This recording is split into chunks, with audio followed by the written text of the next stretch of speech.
안녕하십니까. 2024년 1월 27일 최병무의 팩트 시작하겠습니다. 국민의힘이 다음 주, 그러니까 오늘이 토요일이니까 다음 주면 내일부터 시작하는 주, 이제 2월 1일 전후가 되겠죠. 이때 당을 하나 더 만든다고 합니다. 그 이유가 뭘까? 이걸 설명을 드리려고 하는데, 당직자들 중심으로 해서 한 200명 이상 동의를 받아서 중앙당 창당준비위원회 라는 것을 구성을 한다는 거죠. 그리고 나서 다음 주에 발기인 대회를 한다고 합니다. 창당 발기인 대회. 그러니까 정당을 하나 더 만드는 겁니다. 그러려면 이제 발기인들의 동의를 받아서, 발기인은 꼭 당원이 아니어도 됩니다. 동의를 받아서 발기인 대회를 열고, 그리고 나서 이제 정당 창당 요건이 있거든요. 서울에 있는 중앙당은 당원 1000명 이상이 돼야 되고요. 그 다음에 이제 전국 17개 시도 중에 5개 시도 정도에 이렇게 분산이 되어 있는 지부를 설치하고, 이렇게 되면 창당대회를 열 수가 있습니다. 그럼 창당대회를 열면, 그러니까 다음 주에 발기인 대회를 하면, 당원 이런 거 만드는 거야. 그건 간단하죠. 국민의힘이 워낙 당원이 굉장히 많으니까 그 중에 일부 떼내서 만들면 되고, 자, 그렇게 되면 2주일 내에 이제 중앙선거관리위원회 창당 등록이라는 걸 합니다. 그러면 선관위에서 일주일 내에 수리 여부를 결정을 하죠. 그러니까 만약에 우리가 완벽하게 준비를 하고 있다가 창당대회하고 그냥 그날로 바로 등록한다면 일주일만이면 정당을 하나 만들 수 있는 이런 모양이 됩니다. 우리 구조가 그렇게 돼 있거든요. 그러니까 굳이 이렇게 일찍 만들 필요가 있을까? 이게 이제 혹시라도 모르니까 지금 선거법 협상을 계속해서 이재명 대표의 민주당이 미루고 있지 않습니까? 그게 바로 비례제를 어떻게 할 것이냐. 지금 민주당 내에서는 여러 가지로 어마어마한 갈등이 있습니다. 2020년, 그러니까 4년 전에 했던 준연동형 비례제를 유지해야 된다. 이런 의원들의 주장이 보니까 80명이더군요. 80명이면 절반입니다. 민주당의 절반. 그 사람들이 지금 준연동형을 유지하자고 하고 있고, 나머지야 그냥 별 입장 표명을 안 하고 있는데, 이재명 대표는 병립형은 있는데 2016년 그때까지 했던, 그러니까 단순하게 정당 투표를 통해서 거기서 얻은 비율대로 비례대표 47석을 나눠 갖자. 이렇게 되면 1당과 2당이 압도적으로 유리합니다. 근데 만약에 준연동형이나 연동형을 도입하면요, 1당과 2당은 지역구 당선자가 많기 때문에 비례대표를 한 석도 못 가져갈 수가 있습니다. 그러니까 위성정당을 만드는 거거든요.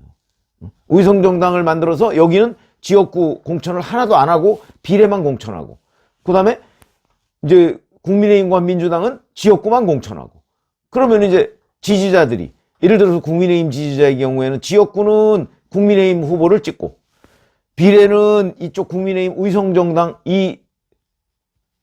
당을 찍고, 이렇게 되면 이제 선거 끝나고 나서 합치고, 이게 무슨 코미디 같은 일입니까? 근데 이 코미디 같은 일이 4년 전에 있었거든요. 자, 이번에도 지금 국민의힘이 정당을 하나 더 만들겠다고 하는 거는 거기에 대비하는 겁니다.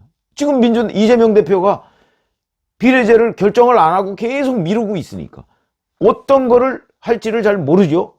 병립형을 할 것 같긴 한데, 갑작스럽게 만약에 준연동형 그래 그냥 유지하자 이렇게 버리면 준비 없다가 당할 수가 있죠. 그래서 거기에 대비하는 일종의 국민의힘으로서는 플랜 B를 만드는 겁니다. 이재명 대표가 어찌할지 모르니까. 그런 부분을 지금 하는데, 그러면 이재명 대표는 준비 안 하고 있느냐? 저는 준비하고 있는 것으로 보입니다. 위성정당이 아니고 제가 한번 위장정당이라고 말씀을 드린 적이 있죠. 그걸 봤더니 용해인 기본소득당 대표가 제안한 게 벌써 개혁연합신당? 근데 이게 11월 24일이더군요. 그러면 벌써 2달 이상이 지났습니다. 그러니까 제가 보기엔 2달 이상 그 전부터 이재명 대표는 혹시 본인의 마음이 또는 여건이 어떻게 될지 모르니까 아예 위성정당 시동을 걸어놓자, 이런 걸로 보입니다. 그러니까 위장정당이죠. 이거는 말이 개혁연합신당이지 민주당의 비례용 위장정당입니다. 그러니까 이제 지금 국민의힘으로서도 어쩔 수 없이 플랜 B를 만들어 놓고 있는 거다. 그게 이제 다음 주에 발기인대회를 한다는 거거든요. 근데 이제 제가 말씀드리는 내용은 벌써 이 개혁연합신당이라는 이재명 민주당의 위장정당은, 비례 위장정당은 사람들이 벌써 까먹었습니다. 너무 오래전에 돼서. 근데 만약에 다음 주에 국민의힘 당원들로 정당을 하나 더 만든다 그러면 자칫 잘못하면 위성정당 만드는 책임을 국민의힘이 뒤집었을 수도 있습니다. 그런 점에서 본다면 너무 시기가 빠른 것 아닌가, 뭐 이런 생각이 듭니다. 물론 이재명 대표는 이 국민의힘의 책임을 덮어 씌우기 위해서 최대한 병립형이냐 준연동형이냐 이 결정을 아마 미룰 가능성도 있습니다. 미루고 있다가 뭐 한 2월 말이나 뭐 이쯤까지 미루고 있다가 전격적으로 어느 한쪽으로 탁 이렇게. 그런데 이제 그 경우에 국민의힘이 넋놓고 있다가 당할 수 있으니까 아마 지금 위성정당 창당에 돌입한 걸로 보인다. 이런 거고요. 근데 이제 이재명 대표는 제가 보기엔 실제 병립형의 뜻이 있는 것으로 보입니다. 왜? 이낙연 신당, 이준석 신당 이런 데에서 비례대표를 노리고 있으니까 그 신당들을 압박하고 그 신당들이 의석을 확보하지 못하도록 하려면 병립형으로 가야 되는 거죠. 저는 그 병립형으로 갈 걸로 보는데 그때까지 이제 상황이 뭐 워낙 불투명하게 가져가니까 이런 부분에 관해서 사실은 언론에서 지적을 해줘야 됩니다.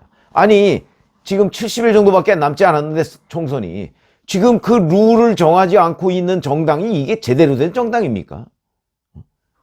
꼭 뭐 무슨 장난치듯이 하는 거 아닙니까? 유권자 우롱입니다. 이런 부분을 언론에서 지적을 해줘야 된다. 자, 2020년 4월의 경우를 봤더니 그때는 민주당과 정의당, 민생당 이런 데가 패스트트랙을 밀어붙여서 준연동형을 강행했죠. 근데 이때 지금 국민의힘의 전신이 자유한국당인데 자유한국당은 노골적으로 패스트트랙 강행해서 선거제를 준연동형으로 바꾸면 우리는 위성정당 만든다. 근데 마치 민주당은 위성정당을 안 만들 것처럼 했었죠. 여기에 정의당, 당시 정의당이 속은 겁니다. 그 속은 정의당이 또 준연동형 얘기를 하고 있습니다. 이번에도 안 속일까요? 똑같이 속는 거죠. 그러니까 정의당이 참 안타깝다. 차라리 명분이라도 확보했으면 그래도 정의당 나름의 색깔을 유지하고 있을 텐데 계속해서 민주당 이중대 역할을 지난번에 했다가 한번 당하고 이번에도 또 이중대 역할을 하려고 하는 것 아닌가, 이런 생각이 듭니다. 그렇게 해서 뭐 몇 석 가져가겠습니까? 차라리 정의당은 정의당이라는 색깔과 명분을 유지하는 것이 저는 의석 확보에 더 쉽다 이렇게 보는데 뭐 정의당 판단은 좀 다른 모양이죠. 어찌됐든 간에 그때는 자유한국당이 뭐 거의 노골적으로 우리는 민주당이 준연동형 밀어붙이면 위성정당 만든다 이렇게 공언을 했고요. 그때 기록을 찾아보니까 1월 2일에 창당준비위원회를 신고했더군요. 근데 아예 노골적으로 비례 자유한국당, 그러니까 모당, 어머니 당은 자유한국당이고 위성정당은 비례 자유한국당, 이렇게 되니까 중앙선관위가 정당 그 명칭은 유사 명칭을 금지하고 있거든요. 그러니까 이건 너무 유사 명칭이다. 그래서 그걸 허용하지 않았습니다. 그 바람에 이제 아예 그럼 모당도 미래통합당으로 바꾸고 그 다음에 위성정당은 미래한국당 이렇게 해서 이제 그 총선을 치른 거죠. 민주당 뭐 위성정당 안 만들 것처럼 얘기하더니 결국은 만들었죠. 그리고 대신 아주 늦게 만들었습니다. 봤더니 창당준비위원회 등록을 3월 2일에 했더군요. 선거 한 40일도 안 남겨놓고 창당준비위원회 등록을 해서 급조한 정당이죠. 이렇게 되니까 마치 유권자들은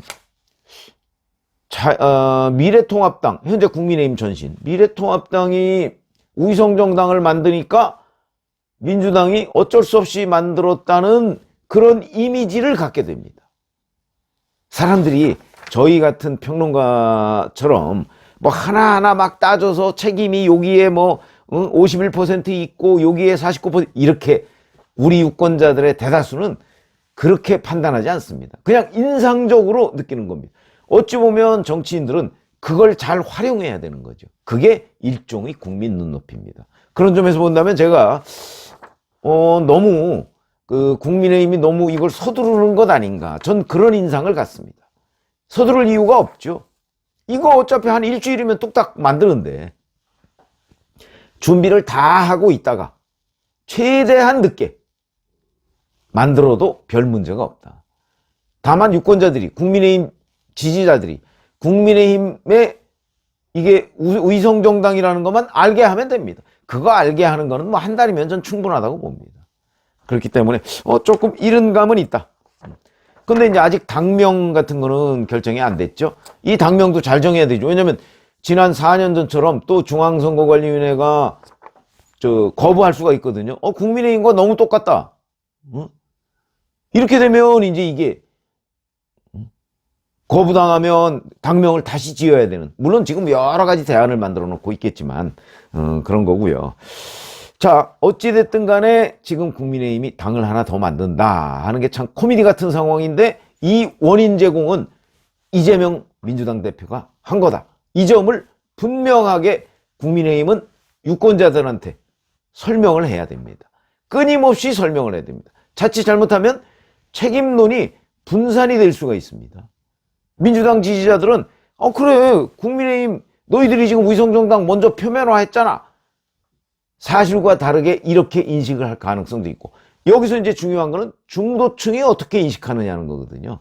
중도층이 위성정당 같은 코미디 상황을 만든 게 과연 누구 책임이 크냐 하는 부분에 대해서 확고하게 인식하고 투표할 수 있도록 이른바 선전전, 미디어전을 펼쳐야 되는 거죠. 그런 걸 보면 자칫 잘못하면 국민의힘이 위성정당을 만드는 책임론을 민주당과 나눠 가질 가능성이 있는데, 이거를 국민의힘이 경계를 해야 된다.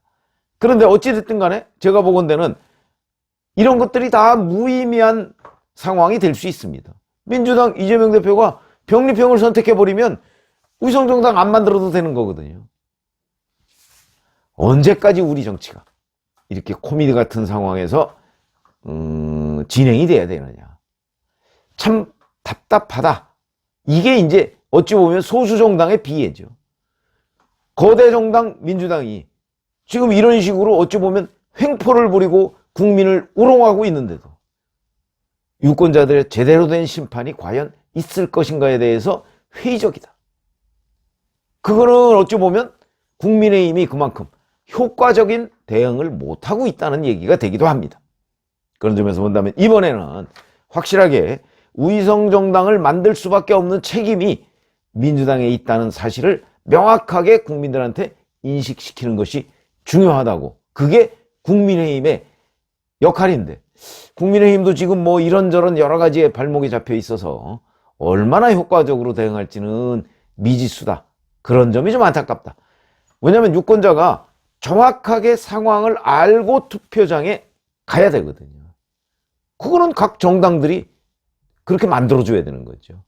그런 점에서 본다면 국민의힘이 이제 다음 주에 발기인 대회를 갖고 정당을 하나 더 만든다 이렇게 얘기를 하는데, 이게 뭐 무의미해질 가능성은 있지만 어찌됐든 간에 이렇게 우스꽝스러운 상황을 만든 게 누구 책임이냐 하는 부분을 유권자들이 분명하게 알아야 되겠다. 이렇게 말씀을 드렸습니다. 고맙습니다.